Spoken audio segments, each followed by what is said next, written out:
Magandang araw mga kaibigan. Pag-usapan natin ngayon ang pinaka-latest na statement ni Executive Secretary Lucas Bersamin tungkol sa budget for 2025. Basahin ko muna yung kanyang statement at pagkatapos niyan merong commentary ni Dare to Ask. Ang galing, isa sa pinakamagaling na social media influencer itong si Dare to Ask. Okay, ito na yung statement ni Executive Secretary Bersamin. What should be remembered is that the President directly vetoed the largest amount of appropriations in history. Ayan, pinakamalaking amount ang nabeto.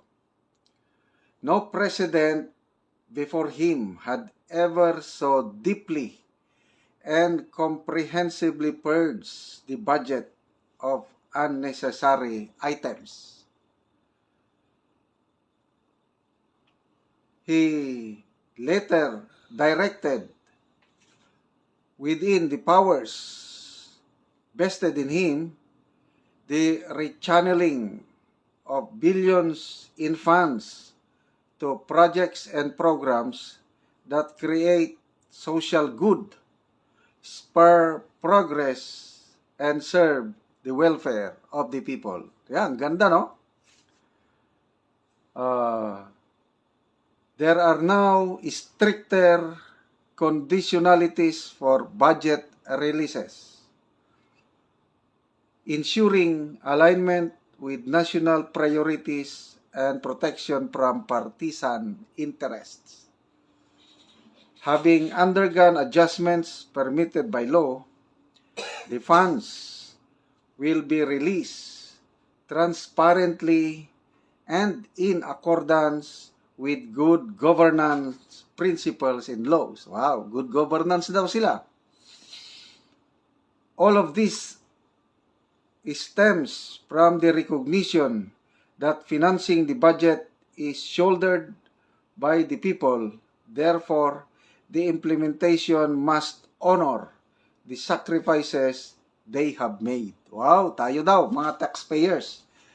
Ito daw ginagawa ng PBBM administration, it's an honor to the taxpayers. Okay, ano yung ipinagmamayabang ng Executive Secretary na largest amount vetoed in appropriations history? Yung 100, babasahin natin itong kana.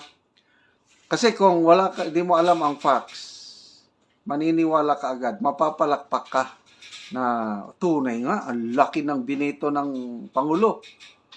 Kailang ito ang facts. Sabi ni Dare to Ask, hala, si E.S. Bersamin made a very cunning statement. Ano yung cunning? Cunning, yung bang minaro. Pampa-headline, sabi na pampalabas lang. A carefully worded line, largest amount of appropriation in history. Okay.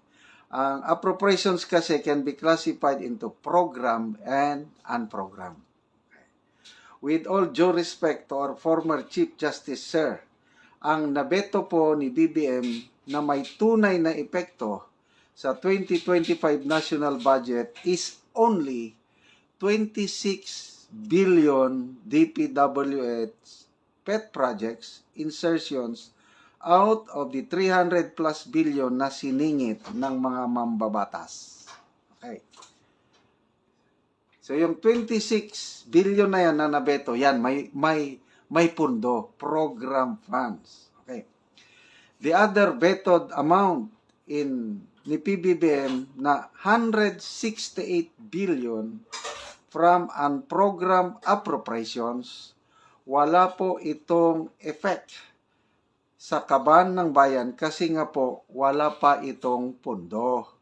Hindi po ito napunduhan, standby appropriations lang po ito. Budol type of veto po ito. Hindi po ba ang biggest veto in history na may totoong tinanggal talaga na siningit ng Congress ay ang 95.3 billion ni President Duterte. Ping Lacson repeatedly said na ito ang biggest veto, substantive veto po ito. So, ito, ipinagmamayabang ngayon ng palasyo. Yung bineto ng presidente is, ilan ito? 194 billion.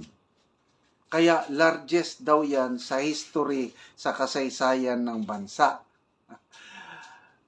Totoo nga, 194 kaya lang, may dalawang klase.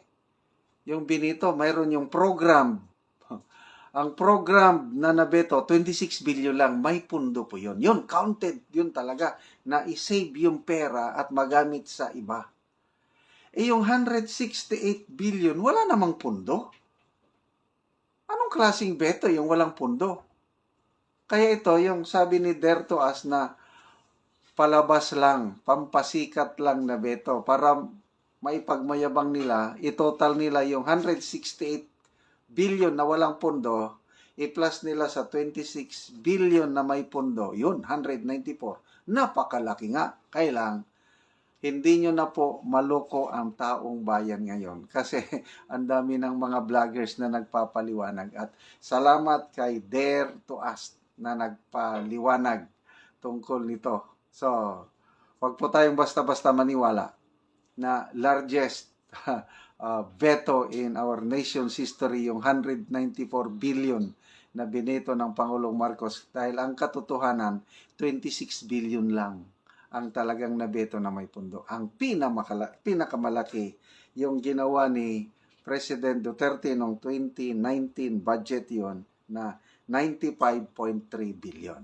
Yan po ang katotohanan according to Dare to Ask. Okay, so ito, magbasa lang tayo sa mga statements, ano? Sine excentriciam. Sabi niya, grabing deceptive sa mga tao ang admin na ito. It is revolting. If it weren't for you, Dare to Ask, a number of people would have fallen for their sleazy, insidious sleight of hand. Thank you for your enlightening post.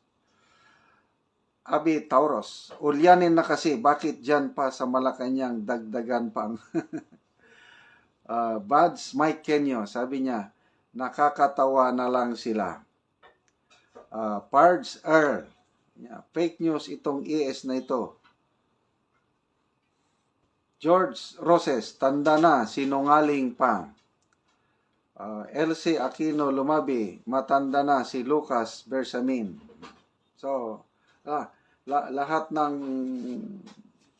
mga comments negative po sa pahayag ng Executive Secretary.